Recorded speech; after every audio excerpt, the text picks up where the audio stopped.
हे इनको एकदम शांत बसायला.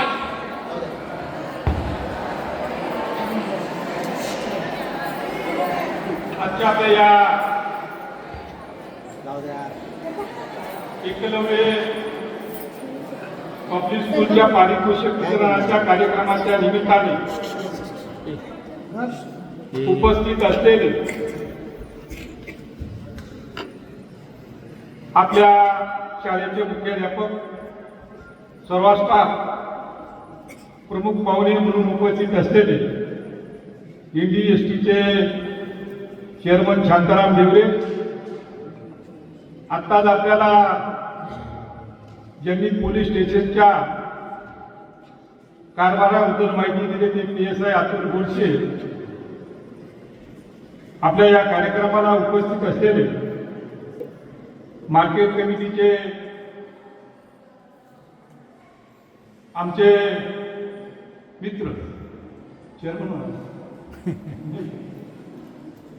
पाटील साहेब, विशाल सोनवणे, सुनील गायकवाड, अनिल माळी, परशुराम सोनवणे, मुख्याध्यापक, विद्यार्थी मित्रांनो, आपल्या एकलव्य पब्लिक स्कूलच्या पारितोषिक वितरणाच्या निमित्ताने माझ्याबरोबर आलेले आमचे मित्र, आपल्या व्यापारी असोसिएशनचे बांगरे सर,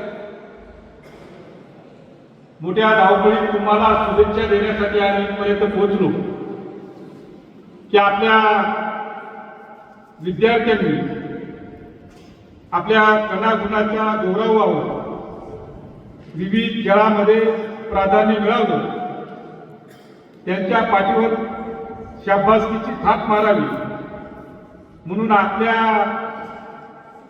विद्यार्थीवर चांगल्या शिक्षकांनी संस्कार घडवले, चांगल्या पद्धतीने प्रत्येक खेळामध्ये नाविन्यपूर्ण काम केलं आणि खास करून त्यांच्या प्रेरणेने आपण इथं आलो ते आपल्या सर्वांचे श्रद्धास्थान भगवान एकलव्य बिरसा मुंडा यांच्या आशीर्वादाने, यांच्या विचाराने आपण शिक्षण घेत असतो.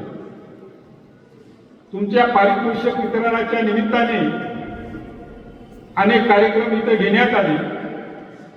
त्यात पहिले प्रामुख्याने आपल्या केंद्र शासनाच्या वतीने आपल्या भारत सरकारच्या माध्यमातून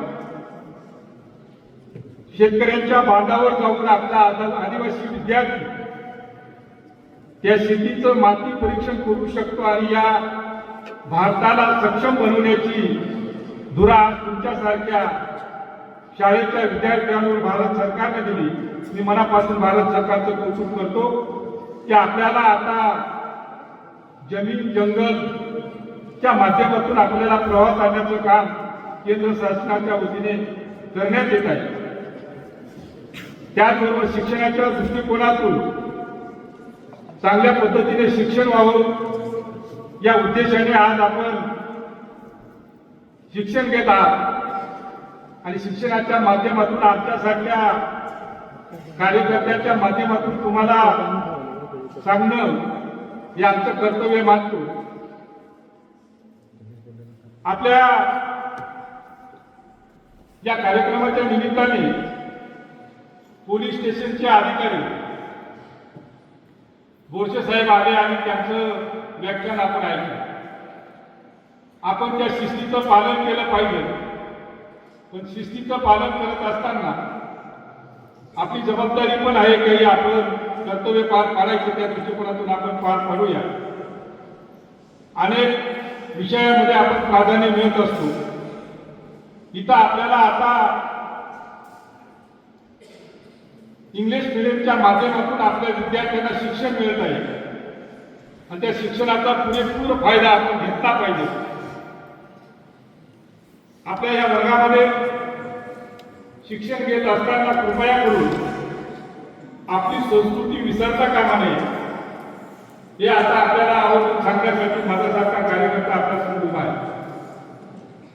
आता पारितोषिक समारंभ करत असताना माझं पूर्ण लक्ष होतं की ज्या ज्या वेळेस पहिल्या पारितोषिकापासून तुम्ही जो चेहरा देत होते, तो चेहरा शेवटच्या रांगेमध्ये बसलेला विद्यार्थी सुद्धा मोठा हुशारीने आपल्याला चेहरा देत होते आणि ते चेहरा शेवटच्या श्वासापर्यंत आपल्याला टिकवले पाहिजे. आम्ही कार्यकर्ते त्यातून घडलेले कार्यकर्ते आहोत. शालेय जीवनामध्ये आम्ही 10 किलोमीटर पायी जाणारे विद्यार्थी अगदी खेळामध्ये चांगलं काम करत असताना त्यावेळेपासून वयाच्या 7व्या वर्षापासून तर आतापर्यंत आम्ही शहरात दूर येत आहोत. मग ते शालेय जीवनात कबड्डी असो, खो खो असो, नंतरच्या आमच्या कॉलेज जीवनात अनेक विषांतराला धरून कामं करत असताना काही दिवसांनी आम्ही शेतीमध्ये आलो. आता मंगे झाला आहे, आम्ही शेतीमध्ये सुद्धा चरम दूरीपर्यंत पोहोचलो. म्हणजे माझं वयाचं आज 60 वर्ष आहे. वयाच्या 10व्या वर्षापासून आम्ही चरम घेऊन दूरीपर्यंत आलो.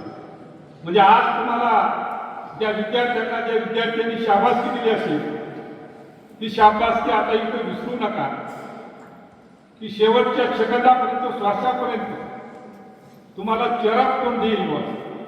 त्या दृष्टिकोनातून तुम्ही शिक्षणाची काळ धरा, जीवनाची काळ धरा. हे आमच्यासारख्या कार्यकर्त्यांना वयाच्या 61व्या वर्षापर्यंत अनुभवायला येत असते. 2024ची आमची निवडणूक होती आणि या चरमचे आम्ही पुढची लोक आहोत. म्हणजे वयाच्या 7व्या वर्षापासून आम्हाला खुन्नस होती की आपल्याला कोणीतरी चरम केलं पाहिजे. आणि ते चरम देत असताना अगदी गावगाड्यामध्ये आम्ही गेलो तर आम्हाला गावाच्या गाव लोक खांद्यावर घ्यायचे. म्हणजे आम्ही कुस्तीचे लेसर होतो. कालांतराने थांबलो, आम्ही शेती व्यवसायात आलो. आणि एक तुम्ही लक्षात ठेवा, आमच्या उत्तर महाराष्ट्राचे किती विद्यार्थी आहेत ते मला माहिती नाही. आमच्या उत्तर महाराष्ट्रात एक म्हण आहे, आपण एक नवे वंशातील लोक असणार, आपण बिरसा मुंडा वंशातील लोक असणार. की आमच्याकडे एक म्हण आहे, कुंड्याचं दुकान टिकत नाही आणि भिलाची शेती टिकत नाही. मग ती आमच्यासारख्या कार्यकर्त्यांवर खुन्नस होती की भिलांचं औध हे टिकलं पाहिजे, भिलांचं नाव हे उत्तर महाराष्ट्रात आलं पाहिजे. म्हणून आम्ही शेती व्यवसायाला लागलो. आम्हाला अनेक पारितोषिकं मिळाले. अनेक लोक आमच्याबद्दल स्तुती करतात, पण ते शहरात घेणं काही इतकं सोपं नाही, त्याला कष्ट करावे लागतात. आज माती आणि पाणीच्या परीक्षणाच्या माध्यमातून तुम्हा सर्व आदिवासी मित्रांना ती संजीवनी मिळाली आहे. त्या दृष्टिकोनातून तुम्ही खुन्नस धरा. शेतीमध्ये तुम्ही नाविन्यपूर्ण काम करा, खेळामध्ये तुम्ही नाविन्यपूर्ण काम करा. राहिलं गुंडलं सुरलं तर आमच्यासारखे राजकारणी लोक बनायचे असतील तर त्यांना सुद्धा मोठा परिश्रम घ्यावा लागतो. आम्ही 90 पासून असणारे राजकारणी लोक 2024 मध्ये जेव्हा आम्ही जनतेमधून काम केलं, कष्ट केला, तर आम्ही महाराष्ट्रात कुठेतरी 3-4 नंबरला पोहोचलो. ही खुन्नस होती, हे चेहरा घेण्याची हौस होती. म्हणजे वयाच्या 10व्या वर्षापासून तर वयाच्या 61व्या वर्षापर्यंत. आणि अजूनही आम्हाला खुन्नस आहे. तुम्ही जे विद्यार्थी त्या विद्यार्थ्यांना चेहरा देत होते त्या दृष्टिकोनातून आजही आम्हाला खुन्नस आहे. पुन्हा आम्ही शेतीमध्ये चांगलं नाव कमवलं पाहिजे, पुन्हा राजकारणात नाव कमवलं पाहिजे, नोकरीला असतानंतर भ्रष्टाचार केला नको पाहिजे, आपल्या आई वडिलांची संस्कृती जपली पाहिजे. हे आवर्जून आपल्या सर्व आदिवासी विद्यार्थ्यांनी मित्रांना आवर्जून सांगतो. आता इथं बसलेले अनेक विद्यार्थी आहेत, शिक्षक आहेत. मी त्याच्याकडं माझी वस्तू देतो. इथे किती टाईम झाला मला, सकाळपासून किती किलोमीटर माझा एक सारखा कार्यकर्ता. आपण बनलं कसं पाहिजे, माझा सारखा एक कार्यकर्ता वयाच्या 60 वर्ष असताना किती किलोमीटर, वयाच्या 60 वर्ष असताना मी तरुण मित्र आणि मैत्रिणींना खास आवर्जून सांगतो, 8 किलोमीटर. सकाळी मी माझं रनिंग असतं सकाळी 7 किलोमीटर. संध्याकाळी 9 वाजता माझं रनिंग असतं 7 किलोमीटर. म्हणजे 20 किलोमीटर मध्ये रनिंग असते. आणि ते करून ती रनिंग करत असताना पुढे शेती करून म्हणून आपल्या सर्व विद्यार्थ्यांना खास सांगतो की आपल्या आई वडिलांनी जी संस्कृती कधी विसरायची नसते. इथं आता शिक्षक आहेत, विद्यार्थी बंधू भगिनी आहेत, इंग्लिश मिडियमचे सर आहेत. मला आता वरती बोर्ड करून सांगा, उत्तर महाराष्ट्रातील नाशिक जिल्ह्यातील आणि नंदुरबार जिल्ह्यातील विद्यार्थ्यांनी बोर्ड वरती करायचं. नाशिक जिल्हा आणि नंदुरबार जिल्हा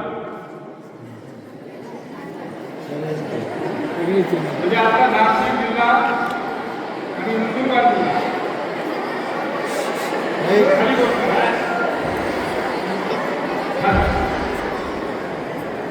मी आता तुम्हाला एक प्रश्न विचारणार आहे.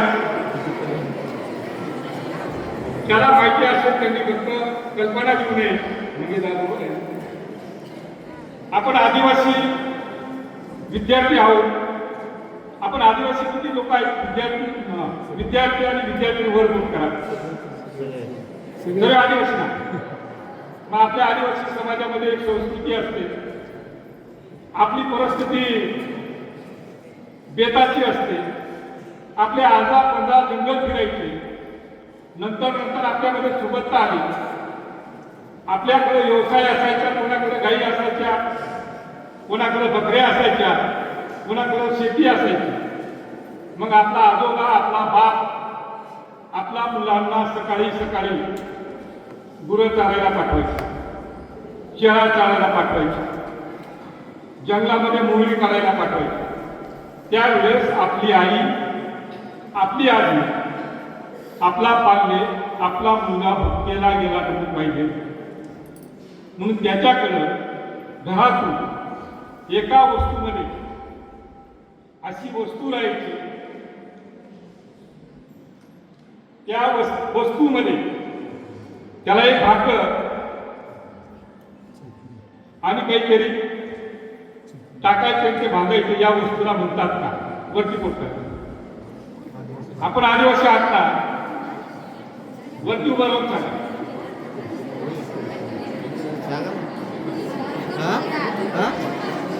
सांगा ना. पुढे पुढे पुढे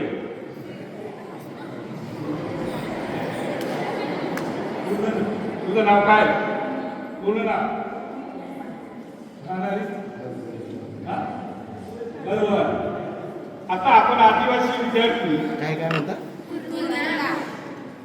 ती पण आदिवासी. आपण ही संस्कृती कधी विसरायची नाही. आपल्या आज्या पंजांनी आपल्याला वाढवलं, भाकर बांधली, आपल्याला शिक्षणाला इथं पाठवलं. त्या संस्कृती कधी विसरायची नाही. मी मनापासून तिचं कौतुक करतो. आणि राहिलेल्या काही आठवणी असतील त्या काही वेळेस 100% मी येईल. तुम्हाला या निमित्ताने शुभेच्छा देतो.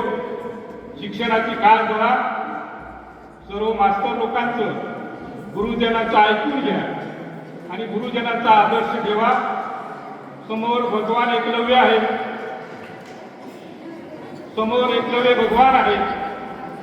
त्यांनी आपल्या गुरुसाठी काय केलं आणि काय केलं नाही याचा अभ्यास करा. गुरुसाठी गुरुदक्षिणा म्हणून त्यांनी आपला अंगठा दिला. तर हे ध्यानात ठेवा.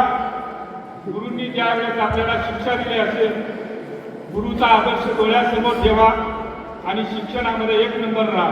हे त्या निमित्ताने तुम्हाला सगळ्यांना शुभेच्छा देतो आणि थांबतो. जय हिंद, जय भारत.